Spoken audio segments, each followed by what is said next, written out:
Bienvenue dans Les Voies de l'Alternance by ISCODE, le podcast qui explore autrement l'accompagnement et le recrutement en alternance. Les Voies de l'Alternance, c'est le podcast qui donne du rythme à l'apprentissage. Bienvenue dans Les Voies de l'Alternance, le podcast de l'ISCODE. Aujourd'hui, on se retrouve pour parler d'un sujet qui est passionnant avec Noémie qui va venir nous expliquer comment concilier le salariat et l'activité freelance sans pour autant y laisser ses plumes et exploser au vol. Noémie, bienvenue. Noémie, tu es diplômée de l'ISCODE. Tu as fait le pari de jongler entre un job salarié à plein temps et une activité indépendante. On va voir, donc Noémie va nous expliquer comment elle s'est lancée, comment elle s'organise, quels outils elle utilise, quels pièges éviter. Voilà, donc c'est ce qu'on va découvrir ensemble tout au long de cet épisode. Bonjour Noémie. Bonjour.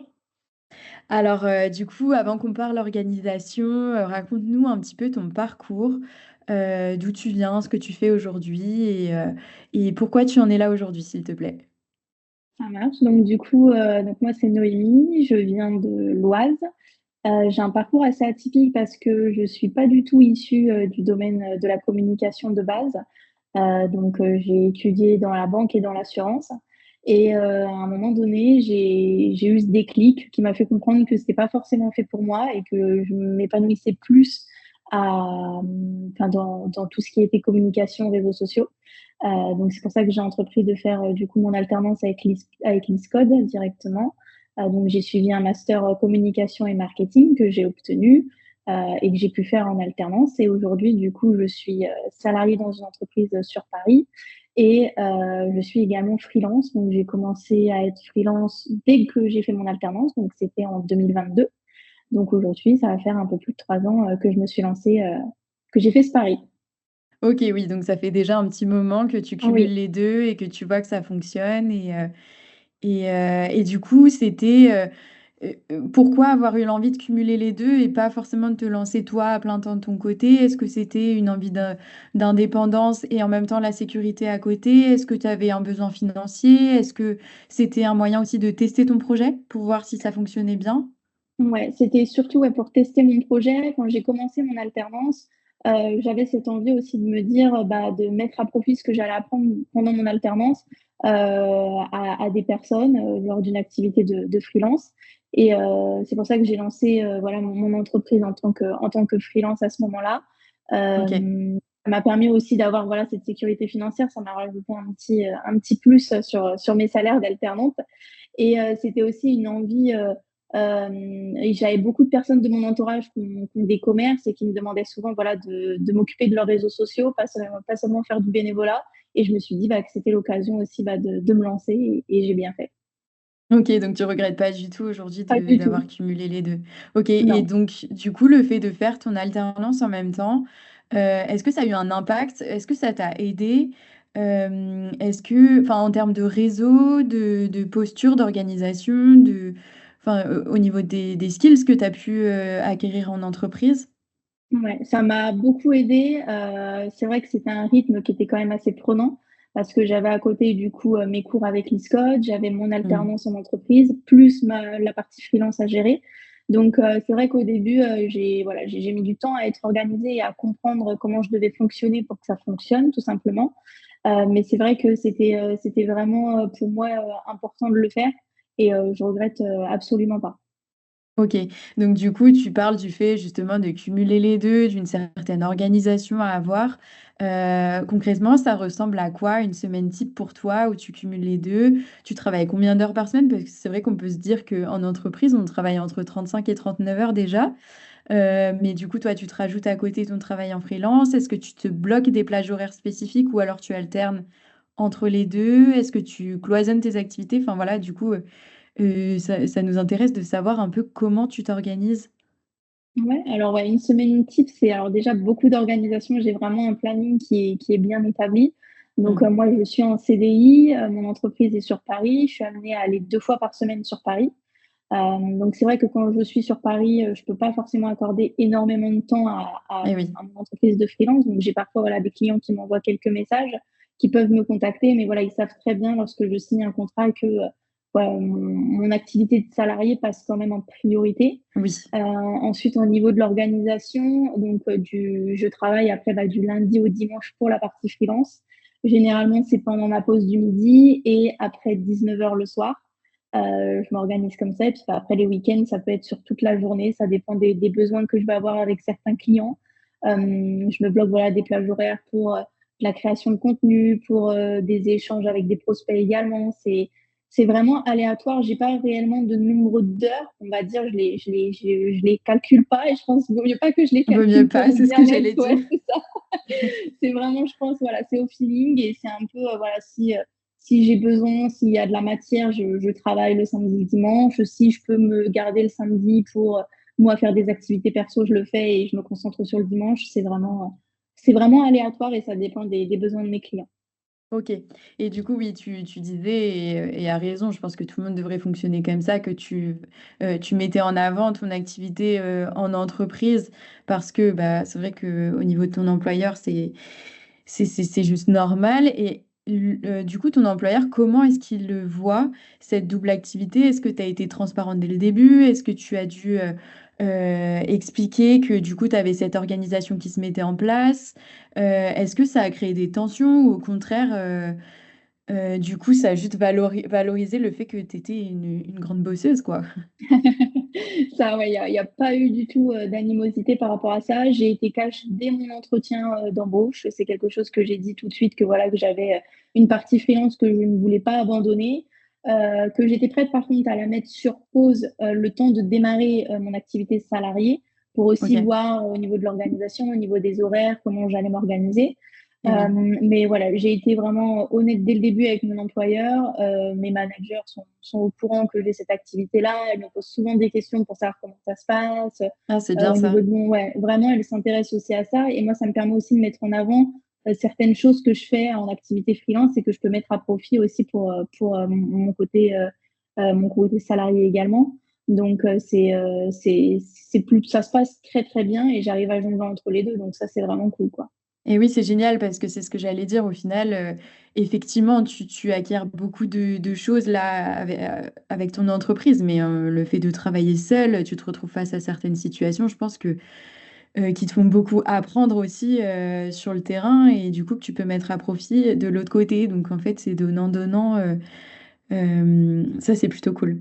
Ouais, Et c'est ça. hem et du coup, ton employeur, ça lui faisait pas peur le fait que parce que du coup, le temps que tu passes pas au travail, tu dois le passer soit pour tes loisirs, soit pour te reposer et au final, tu le passes à travailler.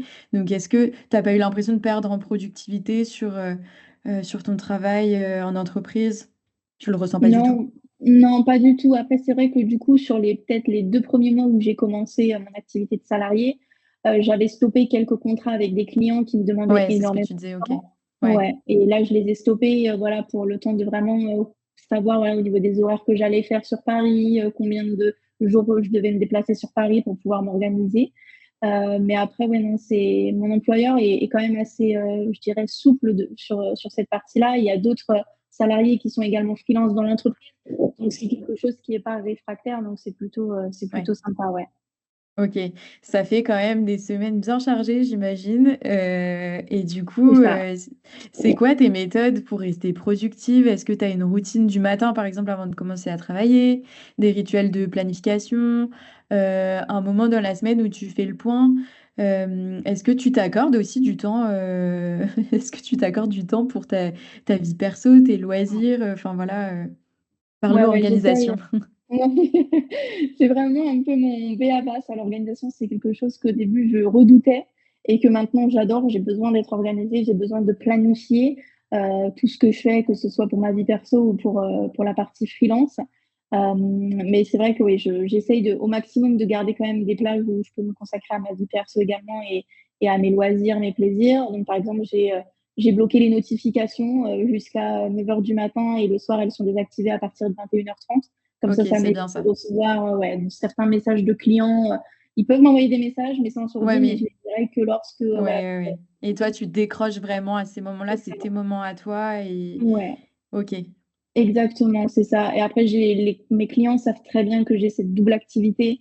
Donc, ils sont pas dérangeants. Enfin, ça se passe très, très bien. C'est des clients, voilà, que j'ai depuis le début. Donc, c'est aussi plaisant de travailler avec des personnes qui me Oui. comprennent et qui savent que, voilà, si je réponds pas à la minute, c'est pas parce que je n'ai pas envie, c'est parce que je peux pas et que je suis occupée à autre chose. Mais après, ouais, je m'organise au maximum pour pouvoir. Enfin, ça marche bien depuis 3 ans, donc c'est que l'organisation fonctionne. Ouais, bah, c'est génial, c'est bien d'avoir, tu vois, ces techniques-là pour déconnecter et Ouais. aussi de mettre en place des limites. Parce qu'en fait, toi, tu peux déjà très facilement aller au-delà de ce que tu es capable de faire et puis après en souffrir. Enfin, du coup, niveau gestion mentale, tu es rodée, tu es au top, quoi. C'est ça, exactement, c'est exactement ça. Et du coup, tu parlais de ton organisation qui était vraiment la clé de la réussite des 2 côtés. Est-ce que tu utilises des outils ou des applications qui te permettent de gérer ton planning, tes tâches, ton énergie? Je pense notamment à Trello, Notion, Google Calendar. Enfin, quels sont les outils que tu privilégies, toi? Ouais, alors pour mon organisation avec les différents rendez-vous ou mes différents blocages sur mon agenda, j'utilise Google Agenda directement. Mes clients peuvent me bloquer des créneaux s'ils ont besoin vraiment d'avoir un rendez-vous téléphonique ou quoi, il est ouvert. Et après, en termes d'organisation pure ou même de calendrier édito ou d'interface que je partage avec mes clients pour partager du contenu, j'utilise que Notion. J'ai un Notion perso pour ma vie perso, pour moi m'organiser, pour faire des petites to-do, voilà. Et après, j'ai un Notion un peu plus professionnel pour la partie freelance qui me permet, voilà, d'avoir un espace avec chaque client où on puisse échanger, on peut s'envoyer, voilà, j'ai certains clients qui ont besoin de m'envoyer des photos, ils me les envoient par le biais, voilà, du Drive et après ils mettent le lien sur Notion. On a un espace de conversation dédié. Après, bah, on a WhatsApp également. Et après, en termes d'organisation, c'est ce qu'il y a de mieux, quoi. OK. Oui, dans tous les cas, on l'aura compris, il faut savoir vraiment s'équiper de tous ces outils et Ouais, exactement. l'organisation, c'est vraiment la clé parce que sinon, je pense que tu te noies très Ah, facilement. complètement. OK. À bien noter, bien retenir, du coup, les outils que qu'utilise Noémie. Alors du coup, Noémie, j'ai une question. Si, un apprenant de l'ISCOD te dit demain qu'il a envie de se lancer en freelance en parallèle de son alternance ou de son CDI plus tard. Je pense me douter un peu de la réponse que tu vas lui donner, mais du coup, qu'est-ce que tu lui dirais, toi? Être organisé, je pense que c'est cette réponse que tu pensais. Non, mais après, je pense que c'est aussi déjà être honnête avec son employeur en alternance, donc en parler ouvertement que voilà, si c'est peut-être pas dans l'immédiat, mais ou voilà, qui va se lancer en freelance et que c'est peut-être important pour cet alternant de se lancer. Et après, ouais, je dirais de le faire parce que c'est pour pas avoir de regrets par la suite, il faut le tenter. Si ça fonctionne, tant mieux. Si ça fonctionne pas, c'est pas grave, mais au moins, il aura pas le regret de ne pas avoir tenté. Mmh Et mh. après, de s'organiser et de bien s'entourer de personnes qui vont le motiver au quotidien, qui vont permettre de réaliser de beaux projets. Et c'est que, franchement, c'est que du kiff de pouvoir travailler avec des clients enfin, sur la partie, en tout cas, communication, je parle. Ouais. C'est vraiment plaisant. OK. Et du coup, bon, à part mettons un peu de côté l'organisation puisque ça, de toute Oui. façon, on a compris que c'était vraiment primordial. Si tu voyais une compétence clé à développer dès maintenant pour réussir à cumuler les 2 activités. Je pense notamment au fait à la discipline, la communication, le fait de savoir se vendre, la gestion des priorités. Bon, ça va un peu avec l'organisation, mais pour toi, vraiment la compétence à développer dès maintenant? Je dirais qu'il faut être force de proposition, savoir aussi dire non parfois. Ouais. On peut être amené à avoir affaire à des clients qui ont besoin à la minute, en tout cas en tant que voilà, moi en tant que CM, j'ai parfois eu affaire à des clients qui me demandaient de réaliser des contenus à la minute et ça, c'est des choses qui malheureusement des fois sont pas possibles. Mmh. Donc voilà, de faire preuve aussi de discipline, de savoir, De fermeté aussi, ouais, ouais, c'est c'est savoir ça, dire non, hein, c'est exactement. important, mais Ouais, c'est ça. aussi bien pour ce cas de figure que en fait, dans la vie pro en général. Je pense que c'est Ah mais important pour complètement. sinon l'organisation est Ah trop compliqué. complètement, c'est exactement ça. OK, super. Et toi, du coup, c'est quoi pour toi la prochaine étape? Est-ce que tu veux garder ce rythme? Est-ce que toi, ton objectif à long terme, c'est vraiment de basculer totalement à ton compte? Est-ce que, tu voudrais te spécialiser? Enfin voilà, dis-nous un petit peu tes projets aujourd'hui. Oui, bien sûr. Alors moi, du coup, là, actuellement, donc, je suis community manager en tant que freelance. C'est vrai que j'avais mis un petit peu en stop, comme je l'ai dit tout à l'heure, au début de mon activité salariée. Là, j'ai repris un bon rythme. J'ai des clients qui sont restés fidèles depuis le début, donc ça, c'est vraiment cool. Par la suite, j'aimerais continuer là de développer cette partie freelance et avoir des nouveaux clients dans des domaines un peu plus différents de ce que j'ai actuellement. À l'heure actuelle, j'ai pas forcément envie de me lancer en freelance à 100%. C'est quelque chose encore qui me fait peut-être peur. Je préfère le Ok. garder vraiment voilà, en seconde activité. Mais par la suite, voilà, dans un futur beaucoup plus lointain, pourquoi pas voilà, monter ma propre agence de communication, avoir des salariés également, et puis Ok. pouvoir proposer des options de coaching, pouvoir voilà, aider d'autres personnes qui souhaitent gérer leurs comptes réseaux sociaux. C'est vraiment quelque chose qui me plairait, mais c'est vraiment sur du très long terme. Oui, oui, bah, évidemment, chaque chose en son Ouais. temps, mais en tout cas, bravo. Enfin, c'est vrai que tu as plein de perspectives, tu as plein de projets et bah, du coup, nous, on ne souhaite qu'une chose, c'est d'aller au bout de ces projets et de pouvoir vraiment développer ton activité, qu'elle soit salariale ou à ton compte, comme tu le souhaites, hein. En tout cas, c'est Merci génial. beaucoup. Merci Ben, beaucoup. merci à toi, merci pour ton retour d'expérience hyper concret. Je pense que ça aidera beaucoup de gens. Nous, ce qu'on retient, c'est que c'est vraiment possible de cumuler ces deux vies, pro et en même temps, du coup, d'avoir une vie perso à côté. Oui. Mais ça n'est pas possible sans méthode, sans organisation et puis sans lucidité aussi.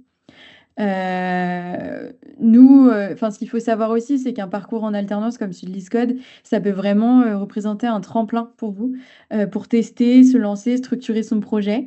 On a un rythme d'alternance qui permet aussi une certaine flexibilité.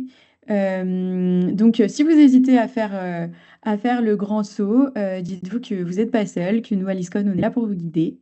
Voilà, donc Noémie, je te remercie encore une fois. Je vous invite tous à vous abonner aux Voix de l'Alternance et on se retrouve très très vite pour un prochain épisode. Merci à tous et à bientôt. Merci.